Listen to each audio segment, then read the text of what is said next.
찰스 스펄전의 묵상. 반드시 약속을 지키시는 하나님. 하나님께서 솔로몬에게 어떻게 지혜를 주셨는지 나는 알지 못한다. 하지만 하나님은 솔로몬에게 지혜를 주시겠다고 약속하셨고 그 약속을 지키셨다. 현자들은 솔로몬의 발 앞에 앉았고 그의 명성 때문에 땅끝에서부터 순례자들이 모여들었다. 아무도 그의 선생이 될 수 없었다. 솔로몬은 모든 사람을 능가했기 때문이다. 전 시대에 걸쳐 솔로몬이라는 이름이 지혜로운 사람의 대명사가 될 정도로 어떻게 솔로몬은 절대적으로 탁월한 지혜의 경지에 이르게 되었을까? 지혜로운 마음이 창조된 과정은 매우 신비스럽다. 누가 그에게 이 지혜를 주었을까? 사람은 지식은 줄 수 있지만 지혜는 줄 수 없다. 어떤 선생도, 어떤 거장도, 어떤 성직자도 지혜를 주지는 못한다. 지혜를 조금이라도 얻기 위해서는 많은 수고를 해야 한다. 그러나 하나님은 솔로몬에게 바다의 백사장처럼 넓은 마음과 비할 데 없는 지혜를 주셨다. 하나님은 모든 것을 하실 수 있기 때문이다. 하나님의 방법으로 이 젊은 왕에게 관찰하고 논리적으로 생각하고 신중하게 행동할 수 있는 능력을 주셨다. 이런 능력이 또 있다 해도 솔로몬과는 비교할 수 없다. 우리는 종종 솔로몬의 지혜에 감탄한다. 나는 당신이 여호와의 지혜에 더 크게 감탄하기를 바란다. 여호와의 지혜에서 솔로몬의 탁월한 천재성이 비롯되었기 때문이다. 하나님께서 솔로몬에게 이 기적을 행하신 이유는 자신이 약속하셨고 그 약속을 확실히 지키시기 위함이었다. 하나님은 누구에게 약속하신 것은 그것이 무엇이든 반드시 주신다는 것은 분명하다. 솔로몬에게 지혜를 주시든 당신에게 은혜를 주시든 하나님이 약속하신 것이라면 그 약속이 효력 없는 문서가 되지 않게 하실 것이다. 우리의 능력으로는 절대 해결할 수 없는 문제가 있을 때나 매우 불리한 상황에 놓여 있을 때에도 자신의 말씀대로 행하시는 하나님은 약속을 이루는 과정이 너무나 어렵고 불가사의한 어떤 경우든 자신의 약속을 이루실 것이다. 하나님은 언제나 글자 그대로 약속을 지키시는 분이다. 그리고 언제나 그 글자가 의미하는 것 이상으로 행하실 것이다. 하나님은 솔로몬에게 지혜를 주시면서 재물을 비롯해 약속에 들어있지 않았던 수천 가지 다른 것도 주셨다. 그런즉 너희는 먼저 그의 나라와 그의 의를 구하라. 그리하면 이 모든 것을 너희에게 더하시리라. 무한한 복을 약속하신 하나님은 일상적인 것들은 마치 적은 금액인 것처럼 덤으로 주신다. 솔로몬의 경우에서 그리고 그와 비슷한 수많은 경우에서 우리는 하나님이 주실 때의 법칙이 하나님이 약속하신 대로인 것을 가장 먼저 배운다. 역사의 페이지는 이런 사례들로 반짝인다. 하나님은 타락한 우리의 조상들에게 여자의 후손이 뱀의 머리를 상하게 할 것이라고 약속해 주셨다.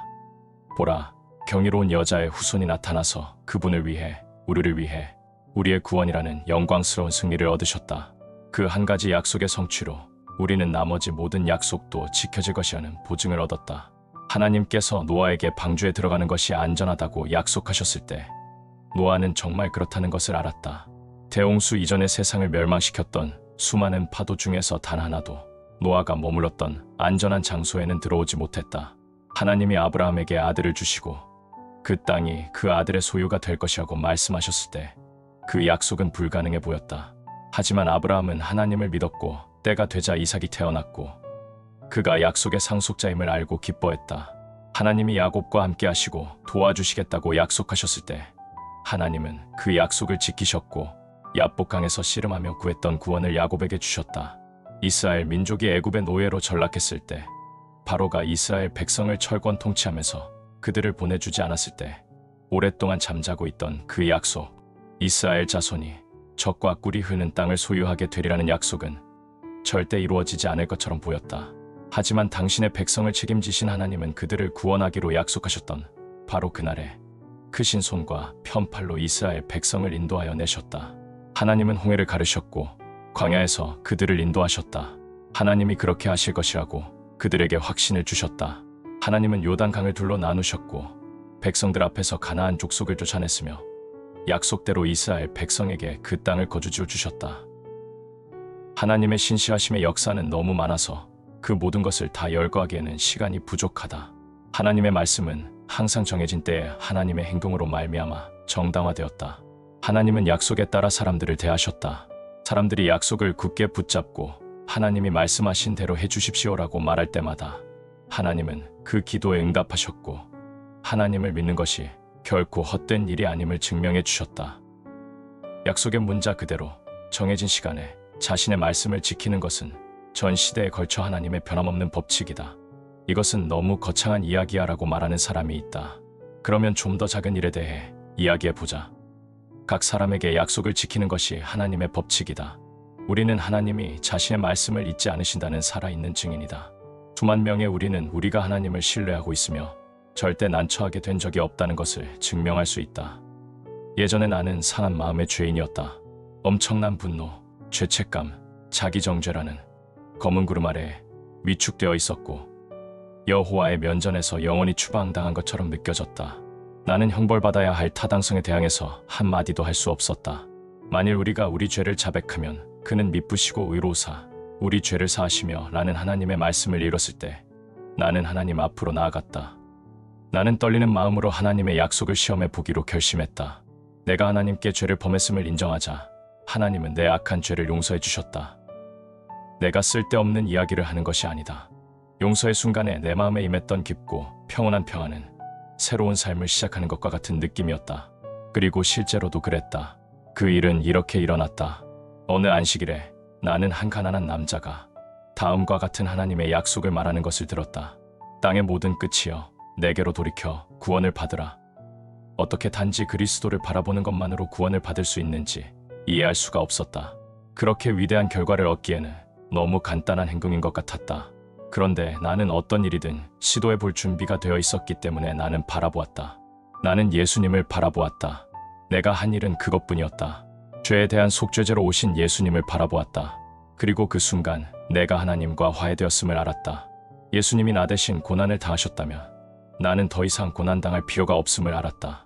예수님이 내 모든 죄를 담당하셨다면 나는 더 이상 감당해야 할 죄가 없었다. 예수님이 내 죄를 담당하시고 그 형벌로 고통당하셨다면 내 죄는 지워져야만 했다.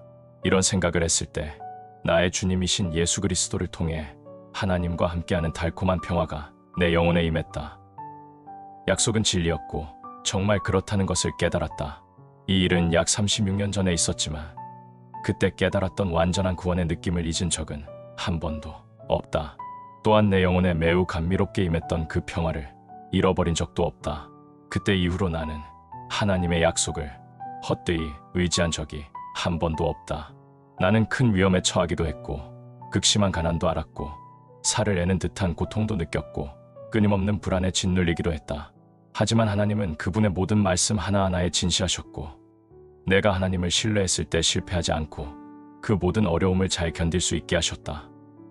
그러므로 나는 하나님을 찬양해야만 하고 실제로도 찬양한다. 이에 대해 나는 주저하거나 미루지 않고 손을 얹어 맹세할 수 있다. 모든 믿음의 사람들의 경험은 나와 아주 많이 비슷할 것이다. 우리는 약속을 주시는 하나님을 믿음으로써 기쁨과 평화의 새로운 삶을 시작했다. 그리고 계속해서 똑같은 방식으로 살아나간다. 성취된 약속의 긴 목록은 우리의 감사를 일깨우고 우리의 신뢰를 굳건히 하면서 우리의 행복한 기억 속에 존재한다. 우리는 해마다 수많은 방법으로 하나님의 신실하심을 시험한다. 하지만 결과는 항상 똑같다. 우리는 일용할 양식, 입을 옷, 자녀들, 가정과 관련된 일상적인 삶의 문제에 대한 약속을 붙들고 하나님께 나아간다. 그러면 하나님은 은혜로 우리를 대해 주신다. 우리는 질병과 중상모략, 의심, 유혹에 대해서도 하나님께 도움을 구한다. 하나님은 한 번도 우리를 저버리지 않으신다. 사소한 경우라도 하나님은 우리를 마음에 두신다. 우리 머리카락까지도 세실 수 있다. 정말 약속이 이루어지지 않을 것처럼 보일 때에도 놀랍도록 정확하게 그 약속은 이루어진다. 우리는 인간의 거짓됨으로 주저앉지만 하나님의 신실하심으로 승리해왔고 승리할 것이다. 여호와 우리 하나님이 은혜로우신 약속을 시행하시는 놀라운 방법을 생각할 때 우리는 눈물을 흘리게 된다. 지금까지 우리는 약속이 선한 것임을 증명했다. 그 약속은 예수님이 보혈로 승인하신 것이다. 여전히 예수님은 신실하시고 지혜로우시고 정의로우시다. 성도들은 여전히 예수님을 신뢰한다. 하나님을 믿는 모든 사람에게 거리낌 없이 말할 수 있다. 하나님의 자녀들이여, 당신의 하늘 아버지가 당신에게 진실하지 않았던 적이 있는가? 당신은 항상 실패하지만 하나님은 절대 실패하지 않으시다는 것은 당신이 계속해서 경험한 일이 아닌가? 우리의 사도는 우리는 미쁨이 없을지라도 주는 항상 미쁘시니 자기를 부인하실 수 없으시라고 말했다. 하나님이 주시는 법칙은 크고 자유롭다. 그 약속은 커다란 그릇이고 하나님은 그 그릇을 넘치도록 채우신다. 솔로몬에게 하나님이 말씀대로 주셨던 것처럼 세상이 존재하는 한 모든 경우에 그렇게 하실 것이다. 이 책을 읽는 당신도 약속을 믿고 당신이 그 약속의 상속자임을 증명하기 바란다.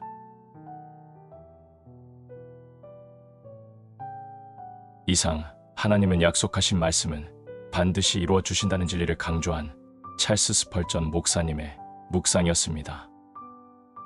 구독해 주시고 주변 분들에게도 구원에 값진 진리의 말씀을 함께 나눠 주시기를 부탁드립니다. 주 안에서 승리의 삶을 이어가시기를 기도합니다.